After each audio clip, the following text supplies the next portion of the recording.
ভালা করি ঘর বানাইয়া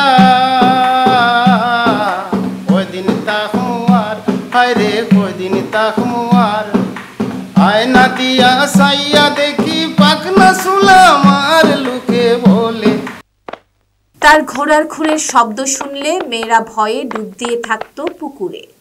খাজনা আদায়ের নামে গরিব অসহায় প্রজাদের উপর চালাতো নির্মম নির্যাতন। গ্রামের যে কোনো বয়সের বধূ কন্যারা জমিদারের লোলুপ দৃষ্টি থেকে বাঁচতে সবসময় ভয়ে থাকত। নদী দিয়ে নৌকা করে বরযাত্রা যাবার সময় নববধূরাও তার হাত থেকে রেহাই পেত না। দলবল নিয়ে গিয়ে তুলে নিয়ে আসতেন নববধূদের। মদ নারীতে আসক্ত জমিদার জীবনযাপনে এতটাই বেসামাল ছিলেন যে গর্ভধারিণী মা বাধ্য হয়েছিলেন নিজে নববধূ সেজে ছেলেকে শিক্ষা দিতে। জমিদার মাকেও তুলে এনেছিলেন নৌকা থেকে। সেই নারীলোভী লম্পট অত্যাচারী জমিদার একসময় বদলে গিয়ে হয়ে গেলেন মরমী কবি, আধ্যাত্মিক বাউল সাধক। বন্ধুরা, আমি বলছি মরমী কবি হাসন রাজার কথা। আজকের ভিডিওতে দেখাবো হাসন রাজার ঘর বাড়ি, জাদুঘর, কবরস্থান আর শোনাবো তার জীবন কাহিনী। আসসালামু আলাইকুম, আমি সোমা আফরোজ আপনাদের স্বাগত জানাচ্ছি আমার আরেকটি নতুন ভিডিওতে। আমি এখন আছি মরমী কবি বাউল সাধক হাসন রাজার বাড়িতে। জানতো যদি হাসন রাজা বাসবো হতো দিন, হায় রে বাসবো হতো দিন, বানাই তো দোলান কুটা করিয়া রঙিন লোকে বলে। লোকে বলে বলে রে ঘর বাড়ি ভালা না আমার, কি ঘর বানাইমু আমি শূন্যেরই মাঝার, ভালা করি ঘর বানাইয়া কয়দিন থাকমু আর, আয়না দিয়া চাইয়া দেখি পাকনা চুল আমার। এই গান শোনেননি? এমন মানুষের সংখ্যা অনেক কম। গানের রচয়িতা মরমী কবি এবং বাউল হাসন রাজা। হাসন রাজা নামেই যার পরিচয়। তার প্রকৃত নাম ছিল দেওয়ান ওহিদুর রাজা চৌধুরী, কিন্তু তিনি হাসন রাজা নামেই সবচেয়ে বেশি পরিচিত। হাসন রাজা জন্মগ্রহণ করেছিলেন 1854 সালের 21শে ডিসেম্বর। হাসন রাজার জন্ম সিলেটের সুনামগঞ্জের সুরমা নদী তীরবর্তী লক্ষণশ্রী মহকুমার তেঘরিয়া গ্রামে। সুনামগঞ্জ শহরে একদম সুরমা নদীর তীরেই আছে হাসন রাজার স্মৃতি বিজড়িত বাড়ি, যেখানে মিউজিয়াম করা হয়েছে। রিকশায় চড়ে সেই বাড়ি এবং মিউজিয়াম আমি দেখতে যাচ্ছি। 15 মিনিটের ভেতর পৌঁছে গেলাম। মিউজিয়ামে প্রবেশের জন্য টিকিট কাটতে হলো। প্রতি টিকিটের মূল্য 40 টাকা। বাড়ি এবং মিউজিয়াম ঘুরে দেখার জন্য আমাদের সাথে একজন গাইড চললেন। হাসন রাজা জানতো যদি বাঁচবো কতদিন, তাইলে বানাইতো দালান কুটা করিয়া রঙিন।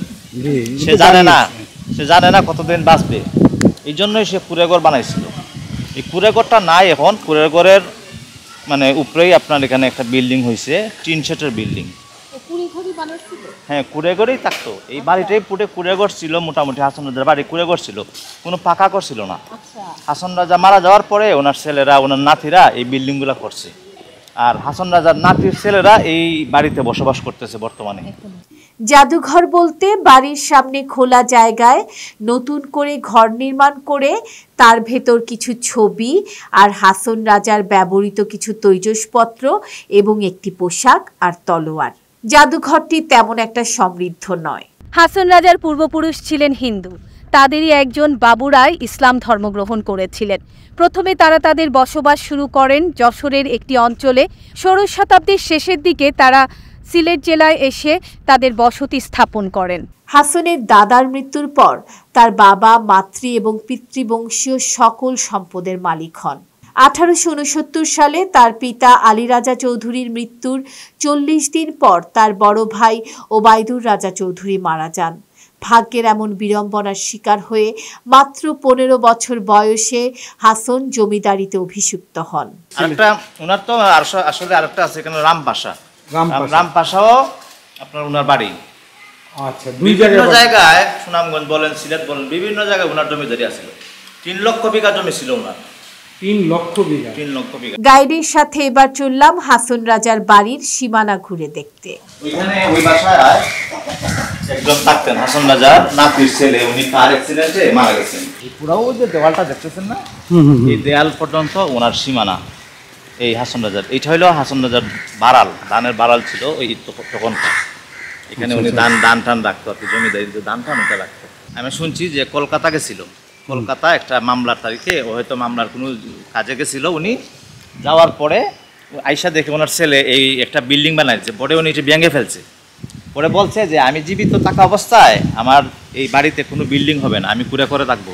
তখন ওইখানে ওনার কুড়ে করেই ছিল, তখনকার কোনো বিল্ডিংই ছিল না। এই বিল্ডিংটা মোটামুটি অনেক পুরাতন। দেশ, জাতি, ধর্ম, বর্ণ নির্বিশেষে সকল মানুষের মানবতা সাধনার একটি রূপ হচ্ছে মরমী সাধনা, যে সাধনা হাসন রাজার গান এবং দর্শনে পাওয়া যায়। তার রচিত গানগুলো শুনলে মনের মাঝে আধ্যাত্মবোধের জন্ম হয়। বাউলা কে বানাইল রে, হাসন রাজারে বাউলা কে বানাইল রে, মাটির পিঞ্জিরার মাঝে বন্দী হইয়া রে, কান্দে হাসন রাজার মনমনিয়া রে। এমন অসংখ্য মরমী গানের স্রষ্টা হচ্ছেন হাসন রাজা। নাতির ছেলে এখানে থাকে। আর দেওয়ান আনোয়ার রাজার যে জমিদারি, ওইটাই শেষ জমিদারি ছিল। ওই জমিদারিটা শেষ হয় কবে, আপনার কি জানা আছে? আমার জানা নাই। যখন আনোয়ার রাজা চৌধুরী যখন মারা যান তখনই হয়তো শেষ হয়ে গেছে, হইতে পারে।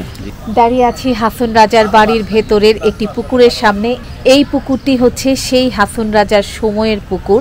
এখানে দুটি ঘাট আছে, এখানে একটি ঘাট, আবার ওই পাশে একটি ঘাট আছে। এখন আসলে তেমনভাবে এই পুকুরগুলো ব্যবহৃত হয় না।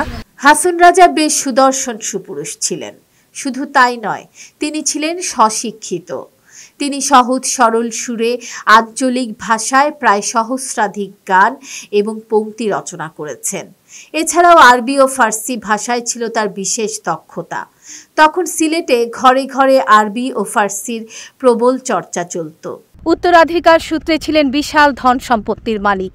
যৌবনে ছিলেন ভোগবিলাসী আর শৌখিন। এতটাই ভোগবিলাসী আর শৌখিন ছিলেন, তার ছিল প্রায় ৭৭টি ঘোড়া এবং প্রতিটি ঘোড়ার ছিল নাম। তার প্রিয় ঘোড়াটির নাম ছিল জং বাহাদুর। পাখির প্রতিও ছিল তার তীব্র আবেগ। তার একটি প্রিয় পাখি হচ্ছে কুড়া পাখি।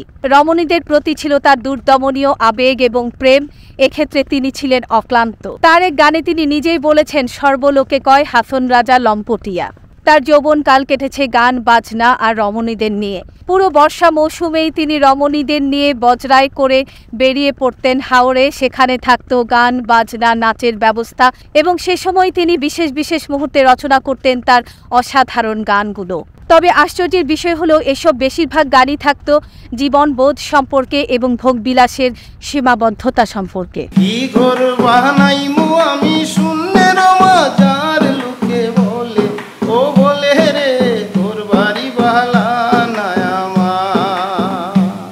এভাবে আনন্দ বিহার আর ভোগবিলাসে জীবন কাটানোই তার একমাত্র বাসনা হয়ে পড়ল। জমিদার হিসেবে প্রজাদের কাছ থেকে তিনি দূরে সরে যেতে থাকলেন। একজন অত্যাচারী আর নিষ্ঠুর রাজা হিসেবে চিহ্নিত হলেন তিনি। কে জানত সেই অত্যাচারী ভোগবিলাসী জমিদারই হবেন পরবর্তীকালের সবচেয়ে প্রজাদরদি এবং এক দরবেশ জমিদার। হাসন রাজার আরেক মজার শখ ছিল ছোট ছোট ছেলে মেয়েদের জড়ো করে রূপোর টাকা ছড়িয়ে দেওয়া। বাচ্চারা যখন হুটোপুটি করে কুড়িয়ে নিত, তা দেখে তিনি খুব মজা পেতেন। পশু পাখির যত্ন ও লালন পালনের পেছনে বিপুল অর্থ ব্যয় করেছেন তিনি।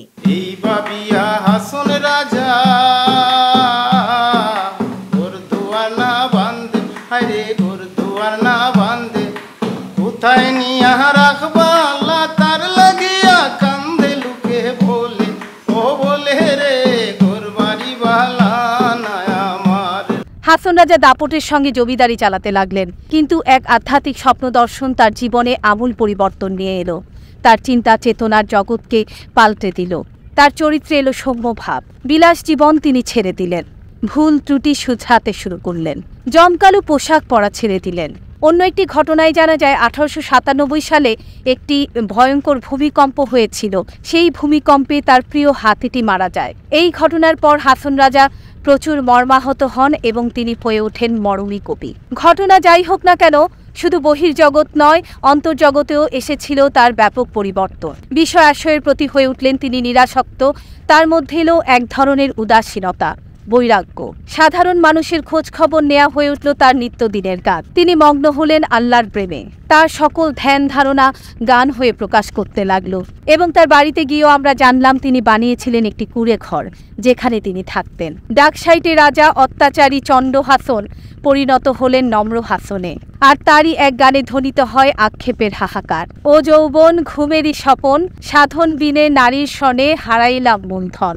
পরিণত বয়সে তিনি বিষয় সম্পত্তি সব বিলিবণ্টন করে দরবেশ জীবন যাপন করেন। বিশ্বকবি রবীন্দ্রনাথ ঠাকুর 1930 সালে অক্সফোর্ড বিশ্ববিদ্যালয়ে তার এক lecture the religion of man নামে বক্তৃতায় হাসন রাজার জীবন দর্শন এবং গান সম্পর্কে উল্লেখ করেছিলেন। হাসন রাজার চিন্তা চেতনা, ভাব দর্শন, জীবন চেতনার পরিচয় পাওয়া যায় তার গান থেকে। এ পর্যন্ত তিনি কত গান রচনা করেছেন তার সঠিক কোনো হিসাব পাওয়া যায়নি। দাঁড়িয়ে আছি হাসন রাজার বাড়ির ঠিক পেছনে সুরমা নদীর পাড়ে। এই যে দেখছেন সুরমা নদী, এখানে বাঁধা আছে বেশ কিছু বড় বড় নৌকা। হয়তো এখান থেকেই হাসন রাজা বর্ষার মৌসুমে প্রমোদ ভ্রমণে বেরিয়ে যেতেন নৌকা নিয়ে। হাসন রাজার এই ভোগ বিলাসিতা এবং নারী লিপ্সা এতটাই মাত্রাতিরিক্ত ছিল যে হাসন রাজার মা একবার বাধ্য হয়ে ছদ্মবেশে নায়রি নৌকায় অবস্থান নেন। এরপর হাসন রাজা যখন সেই নায়রি নৌকাটিতে হামলা চালায় এবং ভেতরে গিয়ে তার মাকে দেখতে পায়, মায়ের এই ঘটনা এবং পরবর্তীতে আধ্যাত্মিক স্বপ্ন দর্শনের ফলে লম্পট হাসন রাজা থেকে ধীরে ধীরে বাউল সাধক মরমী হাসন রাজায় পরিণত হয়। হাসন রাজা 7 ডিসেম্বর 1922 সালে মৃত্যুবরণ করেন। হাসন রাজার বাড়ির কিছুটা দূরে পারিবারিক কবরস্থানে চিরনিদ্রায় শুয়ে আছেন তিনি। এই সেই কবরস্থান। সুরমা নদীর ঘাট থেকে আমার আজকের এই ভিডিও এখানেই শেষ করছি। ভিডিওটি ভালো লাগলে লাইক, কমেন্ট, শেয়ার করতে ভুলবেন না। যারা আমার চ্যানেলটি সাবস্ক্রাইব করেছেন তাদেরকে অনেক অনেক ধন্যবাদ। আর যারা এখনও আমার চ্যানেলটি সাবস্ক্রাইব করেননি তাদেরকে অনুরোধ জানাচ্ছি, প্লিজ আমার চ্যানেলটি সাবস্ক্রাইব করুন, বেল বাটন প্রেস করে রাখুন যেন নোটিফিকেশান পাওয়ার সাথে সাথে ভিডিও দেখতে পারেন। সবাই ভালো থাকবেন, সুস্থ থাকবেন। খোদা হাফেজ।